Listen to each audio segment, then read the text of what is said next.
Então, olha que coisa interessante o Nefesh. Por que nós estamos pisando e vamos ficar hoje praticamente nessa palavra? Porque Paulo vai fazer uma afirmação na carta aos Coríntios, capítulo 15. Ele vai falar do primeiro Adão e do segundo Adão. E vai dizer que Jesus é o segundo Adão. Então, essa é uma reflexão muito profunda em Paulo. O que ele metaforicamente está querendo dizer, porque isso tudo é uma simbologia, não pode ser lido ao pé da letra, é que em Jesus tem início uma nova Gênesis, uma nova criação e um novo homem, um novo ser humano e, portanto, uma nova humanidade a partir dele.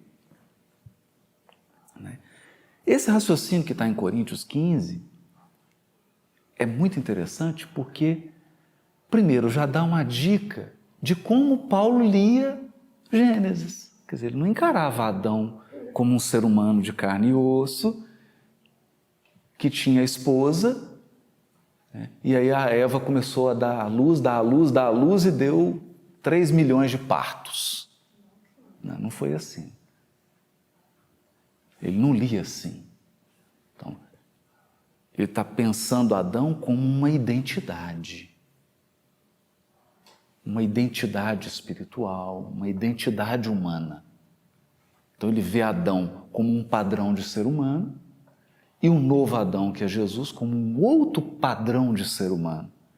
E todos aqueles que se identificam e que começam a refletir a imagem e se tornam a semelhança desse novo Adão, que é Jesus, compõem uma nova humanidade.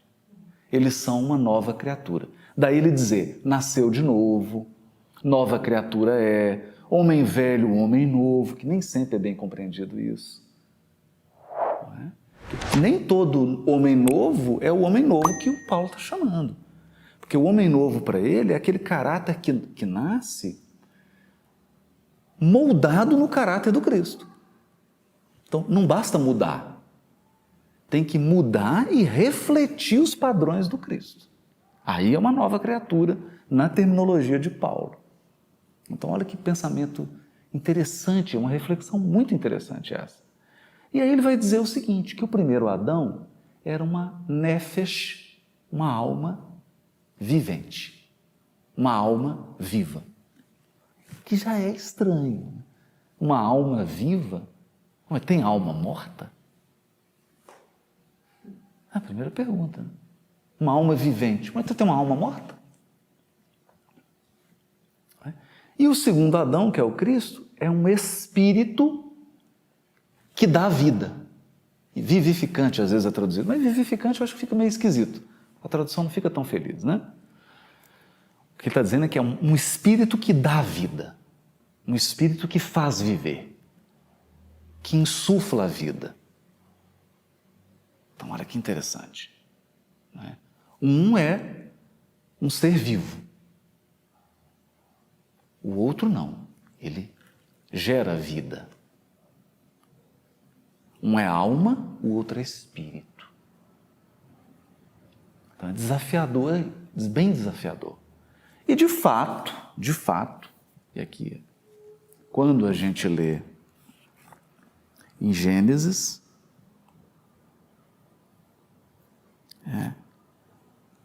no capítulo 2, né,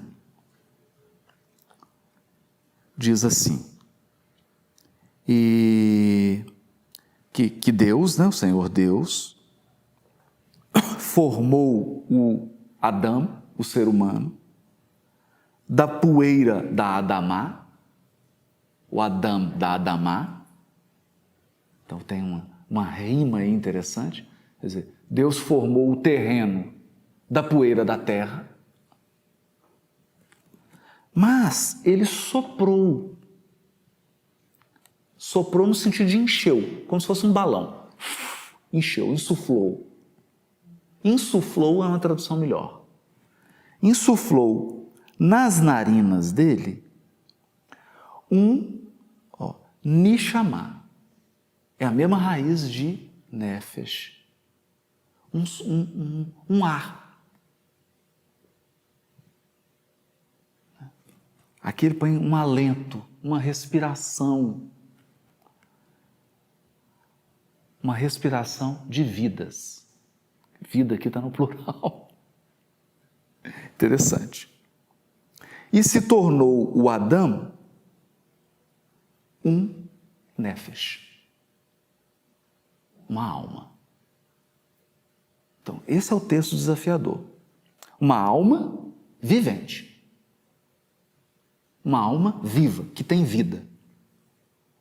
Bom, aí o texto fica, né? Então, o que o Hans vai trabalhar aqui? Olha que interessante.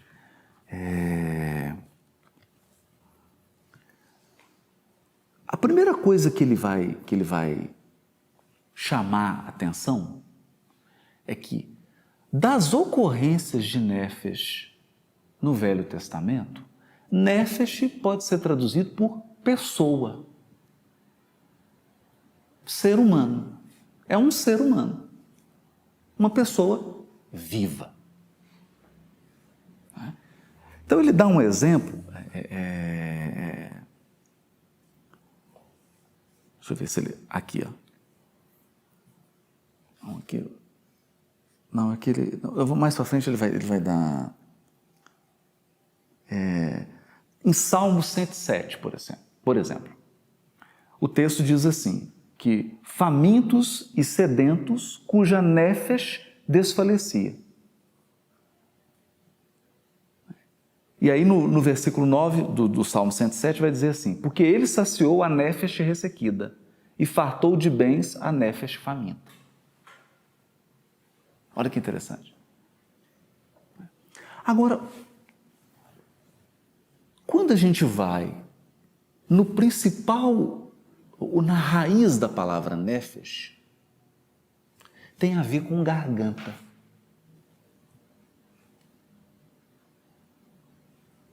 Então, a origem de nefesh é garganta.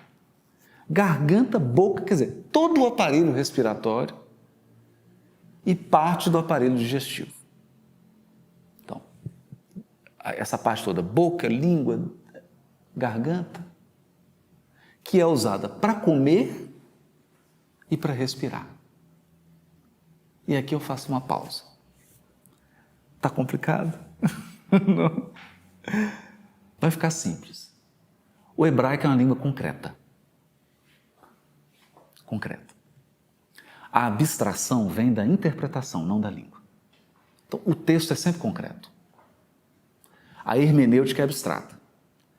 Então, o povo hebreu tinha uma sofisticação imensa na interpretação.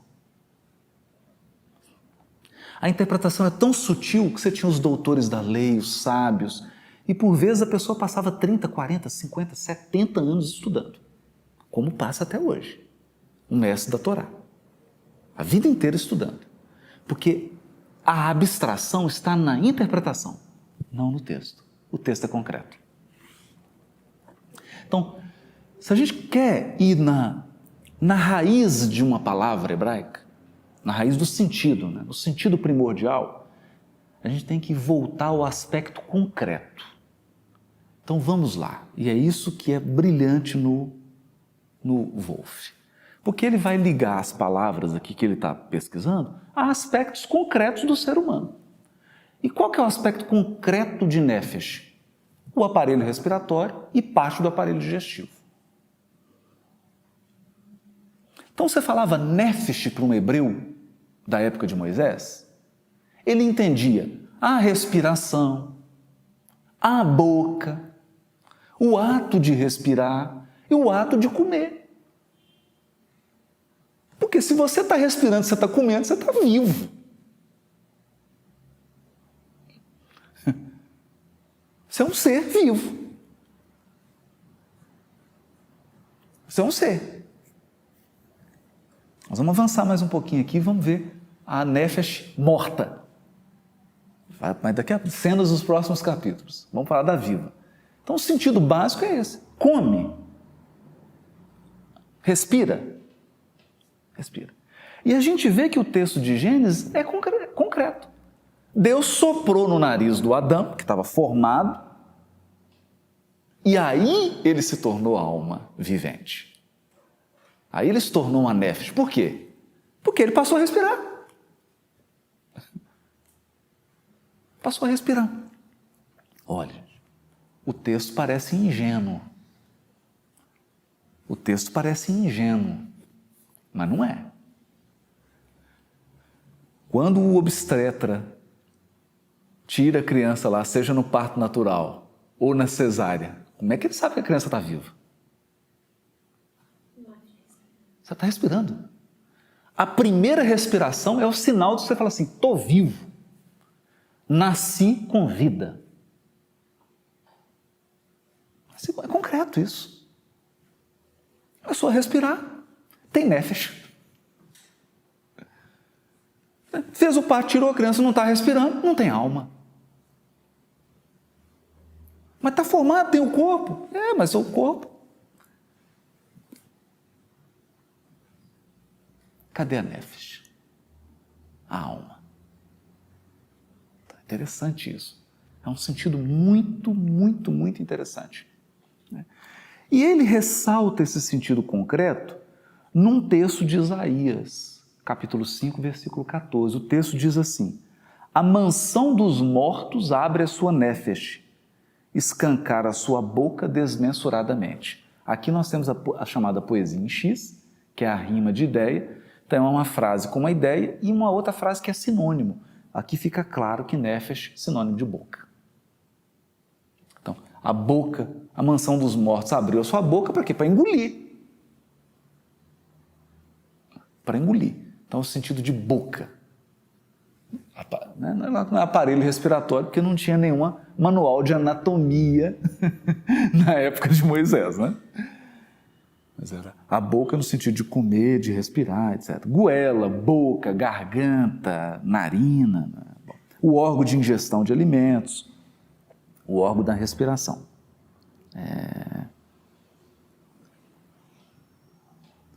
Tem um texto muito interessante, né? Está em Eclesiastes 6, 7, que diz assim: toda canseira do ser humano é para a sua boca, mas a nefesh não se enche. Todo esforço do ser humano para sobreviver, para comer, para se alimentar. No sentido aqui de sobrevivência. Comer no sentido de viver como um todo. É a síntese de estar vivo. Então todo o esforço dele é para comer, mas ele nunca está saciado. A boca nunca se sacia. Por quê? Você almoçou, não é? Amanhã você tem que almoçar de novo. Então por que você não almoça e fica saciado para todos os almoços da sua vida? Ainda bem que não, né? Não seria entediante. Então, você almoça todo dia, mas não se sacia. Então, a partir de um elemento concreto, vai tirando um aspecto abstrato. Agora, o texto que é muito, muito, muito interessante, né? Está em Ezequiel 13, 19, que é quando aparece a expressão uma nefesh, não, desculpa gente, número 6,6.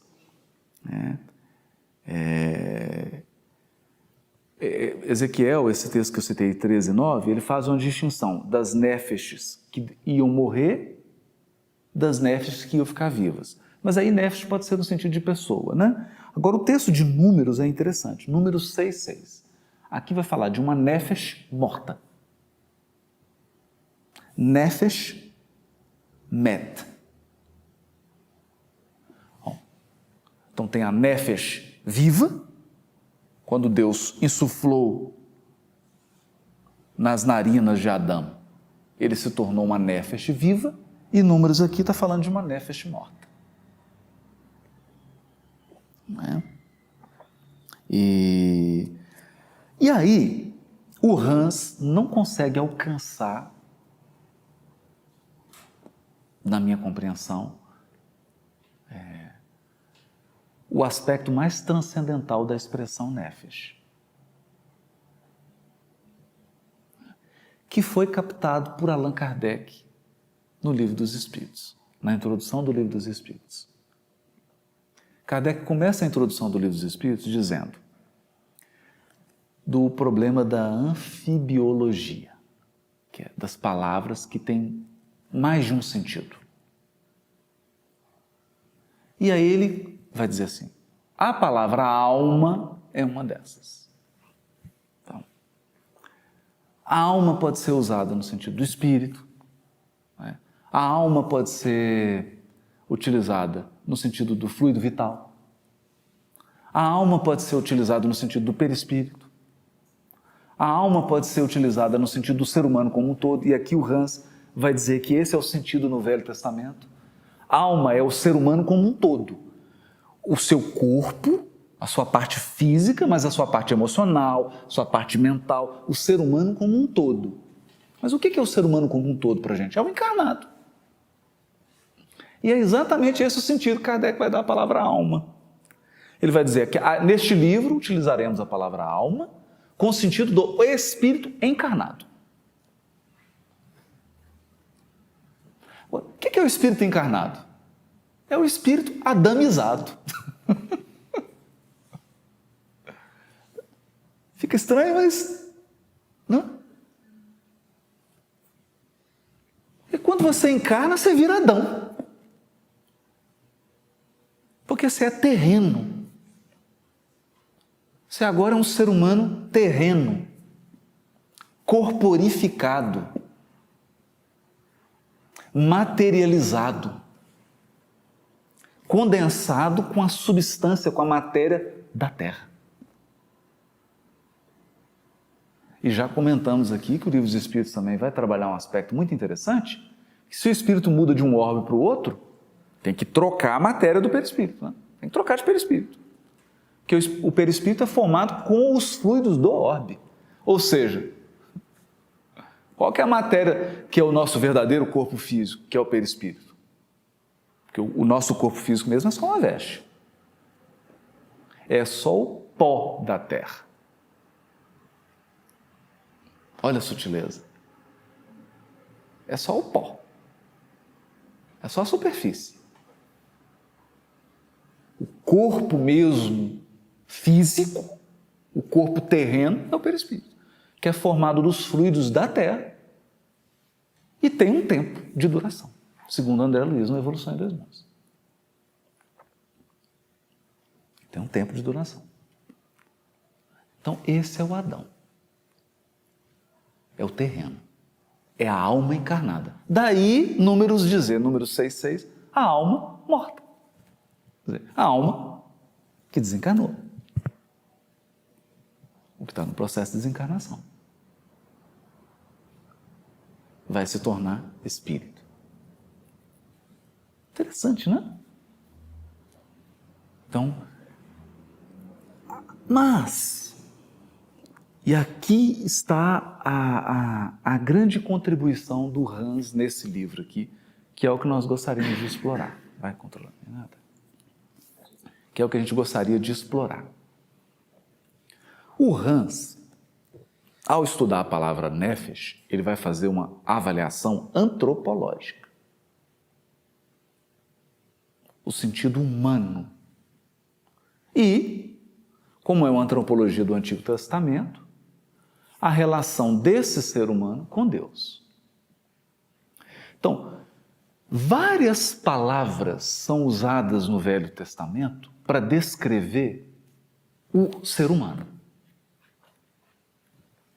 Vamos dar alguns exemplos aqui. Vou pegar aqui algumas.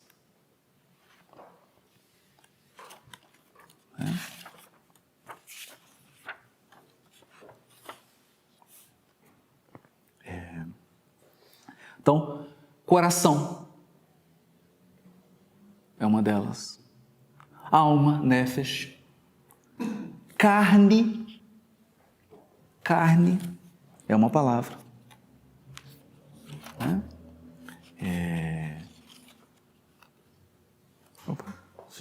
e espírito. Palavras utilizadas, eu estou no índice aqui, porque eu acho que no índice ele dá. Então, coração, alma, carne e espírito. São 4 palavras para designar ser humano. Evidentemente que quando o texto bíblico usa uma dessas palavras, ele está querendo focar um dos aspectos do ser humano.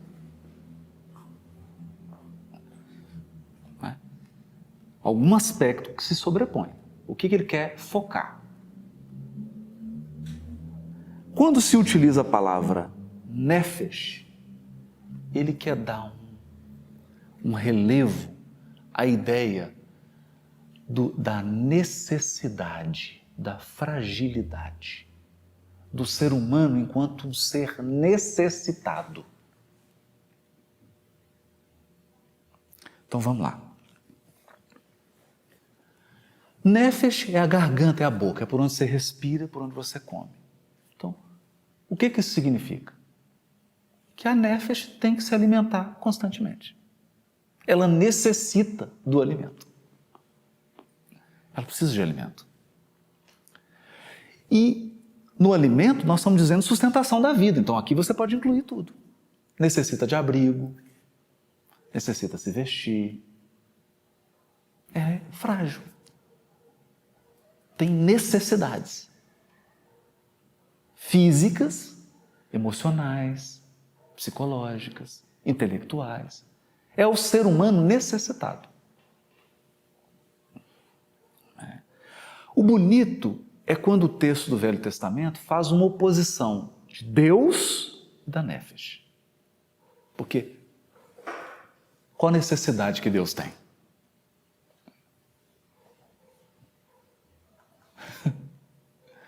Deus é pleno.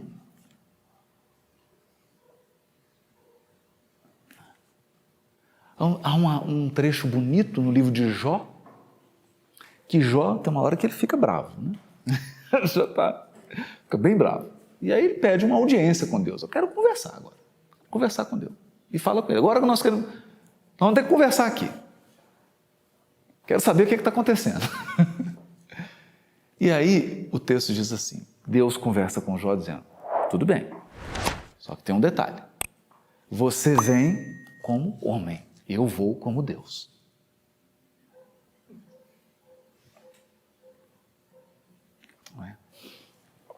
Então, o primeiro... Oi, vai falar uma coisa? Aquela passagem que fala, o espírito está pronto, mas a carne é fraca. É lá no sentido de carne, É nefesh, a palavra usada no final? Não é. Aí é uma outra palavra que é muito interessante também, que quando se usa a palavra carne, né, o sentido aí é do efêmero. O efêmero. Então, quando você usa a palavra carne para expressar ser humano, você está dando enfoque ao aspecto efêmero do ser humano. Ele não dura. Ele morre. Ele morre. Então, é interessante, né? Então, nefesh dá da necessidade. O outro da fragilidade. Fragilidade no sentido de efemeridade, de que ele não dura para sempre. Ele é como a flor do campo. Né? Nasce, cresce, dá o perfume, depois murcha. Esse é o aspecto do efêmero. Ganha outra dimensão. Quando ele fala assim, o meu alimento é fazer a vontade do meu pai. Exato. Não é aquilo que entra pela boca, que torna impuro o homem, mas... Porque se você pensa em Jesus falando o aramaico, que é a língua irmã do hebraico, nessa frase aí ele usou nefesh. Não é? Não é o que entra pela nefesh que torna impuro. Ele está usando a boca, meu alimento. Então ele está dizendo o quê? Ele está dizendo, eu não sou o primeiro Adão, eu sou o segundo Adão. Olha a inteligência de Paulo. Né? Porque Paulo ele teve acesso a essas falas, evidentemente. Teve contato com o João ali, ele teve acesso a essas tradições orais, né? Antes delas se tornarem texto. Ele teve acesso a isso. E olha onde que ele foi com a interpretação dele. Que esse Jesus diz assim, a minha comida é outra, quer dizer, eu não como comida de Adão.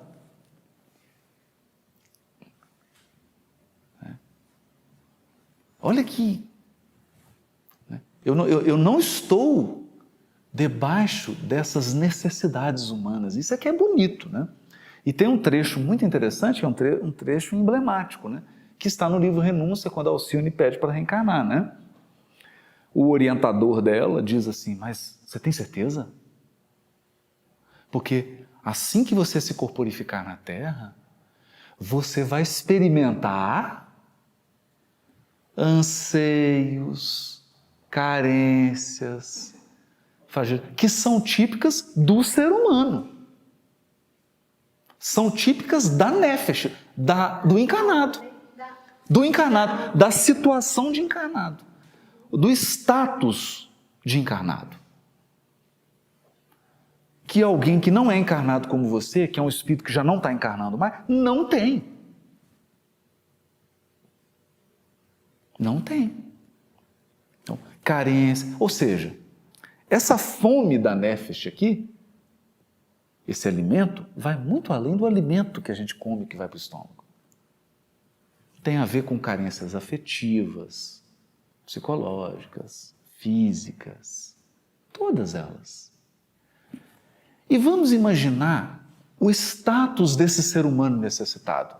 Vamos pensar nos grandes desafios do ser humano, que são os grandes vícios. Vícios de ordem sexual, vícios de ordem alimentar, ganância, não é? O sujeito que é muito pão duro. Então, tudo isso tem a ver com recursos de sobrevivência,